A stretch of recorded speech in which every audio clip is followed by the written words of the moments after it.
మే 13 తారీఖున parliament election జరగబోతున్నాయి. So మన జహీరాబాద్ నుంచి పార్లమెంట్ ఎంపీలుగా ముగ్గురు పోటీ చేస్తున్నారు. ముగ్గురు అభ్యర్థులు ఉన్నారు. ఈ అభ్యర్థులు ఎవరు గెలిచే అవకాశం ఉంది? ఏ పార్టీ నుంచి? బీజేపీ.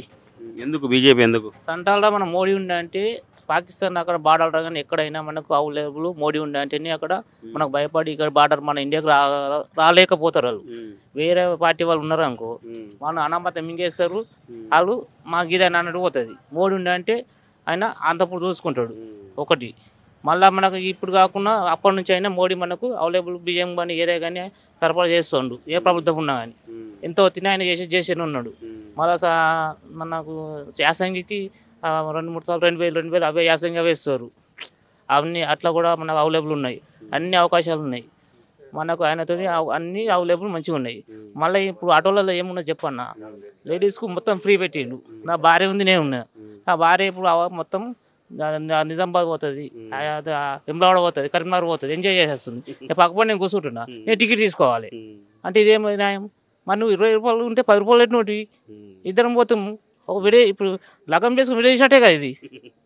ఇప్పుడు రేవంత్ రెడ్డి చేంజ్ చేసిండు. 2 లక్షలు మాపనే మాపలేకపోయా. ఏదో ఇది బస్సు వాళ్ళకి ఫ్రీ ఇస్తే అలా 60 మంది ఎక్కితే 10 మంది 5 కూడా మొక్కలు ఎక్కించే ఛాన్స్ తలుగుతాయి. చదివేది నాకు ఎక్కేటప్పుడు అరే నాకు ధైర్యం చేయగలిగింది. ఇవన్నీ ఏంది తీసుకుపోయి స్టేషన్లో పడతాయి. ఇవేనా చేసేది? ఇది అందుకనే కాంగ్రెస్ వచ్చిన ప్రభుత్వం ఇదేనా అన్యాయం? నువ్వు 20 కాకపోతే 10 నుంచి నుండి విడేసినట్టు అయిపోయావు. ఇప్పుడు ఆ భార్య భర్తలను బియ్యం కాలు పెట్టిస్తాడు. అవి లేవు.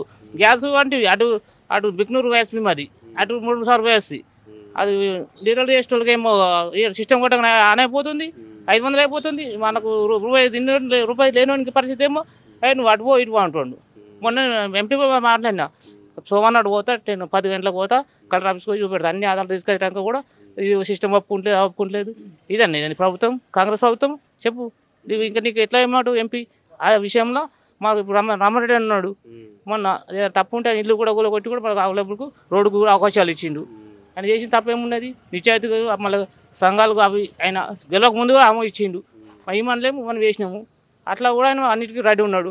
మొన్న కూడా కలెక్టర్ ఆఫీస్లో కూర్చొని కూడా ఈ పని చేసినావు, ఈ పని నీకు ఎత్తిచ్చారు, ఏ విధంగా వచ్చింది నీకు లంచం ఇచ్చే ఎట్లా? ఈ సెక్షన్ నీకు తెలియదు, దాని రూల్స్ తెలియదు. 10th పాస్ ఎగ్జామ్ ఇట్లా రాసినావు. ఈ మ్యాటర్కు ఇది క్వశ్చన్, ఆ క్వశ్చన్లు అడిగిండు, జవాబు ఇవ్వలేరు. నీకు 2 నెలలకు చేస్తే పోను, మళ్ళీ నీకు 5 గంటలకు రికార్డింగ్ ఎట్లా వచ్చింది? 5 గంటలకు వచ్చి దింగి కూర్చున్నావు. 10 గంటలకు డ్యూటీ చేయాలి నువ్వు బరాబర్. ఆ డ్యూటీ 10 గంటలకు నువ్వు వచ్చేది నువ్వు 12 గంటలకు 1 గంటలకు వస్తే ఏ విధంగా అట్లా చేస్తున్నావు? ట్రాన్స్ఫర్ చేసి పడేస్తా అని 2-3 సస్పెండ్ కూడా చేసి పడేసింది ఆల్రెడీ రామారెడ్డి అన్న. ఆయన ఎంత మంచిగా ఉంది. బీజేపీ వచ్చింది అంటారు. మరి బీజేపీ విన్ను మొత్తం మీద 100% బాబా. ఇప్పుడు మే 13 తారీఖున పార్లమెంట్ ఎలక్షన్ జరగబోతున్నాయి. సో మన జహీరాబాద్ నుంచి ఎంపీ ఎవరిని గెలిపించుకుంటారు? బీజేపీ మన మైపాల్ రెడ్డి, బీవీ పటేల్ గెలిపిస్తాం. బీజేపీ పార్టీ ఖచ్చితంగా మాకు వచ్చేది. ఎక్కడ 80 పరిస్థితుల్లో 99% మాత్రం బీజేపీ మోదీ సెంటర్ కూర్చుంటాడు. ఎందుకు బీజేపీ? ఎందుకు బీజేపీ అంటే అభిమానం. పన్ను కూడా కరెక్ట్ చేస్తాడు. మన పాకిస్తాన్ కూడా అదే గడువులైన సమస్య తెరుస్తున్నాయినా. ఇప్పుడు మనకు అప్పుడు కోవిడ్ వచ్చి నుంచి ఇప్పటి వరకు కూడా ఫ్రీ బియ్యం ఇచ్చిండు. అన్ని ఆయన అనుకున్న స్థాయిలో అన్నీ చేస్తుండు. మాకు బీజేపీ సపోర్ట్ ఉందని నమ్మకము. బీజేపీ వస్తాను కూడా నమ్మకం మళ్ళీ. ఎందుకంటే ఈ రేవంత్ రెడ్డి చేస్తాడు, కాంగ్రెస్ అది చేస్తాను సమస్య లేదు. రేవంత్ రెడ్డి మేము చిన్నగా చేస్తాం.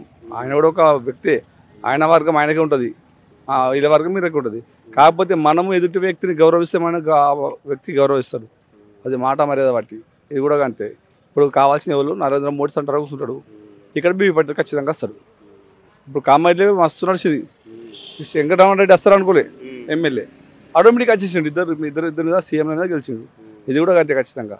రామారెడ్డి ఖచ్చితంగా గెలిపిస్తాడు. మళ్ళీ గెలిచేది కూడా బీవీ పటేలే, వచ్చేది బీజేపీ. సెంటర్లో కూర్చునేది కూడా మోదీ. మళ్ళీ ఇది మాత్రం గ్యారంటీ ఇస్తాం అన్న.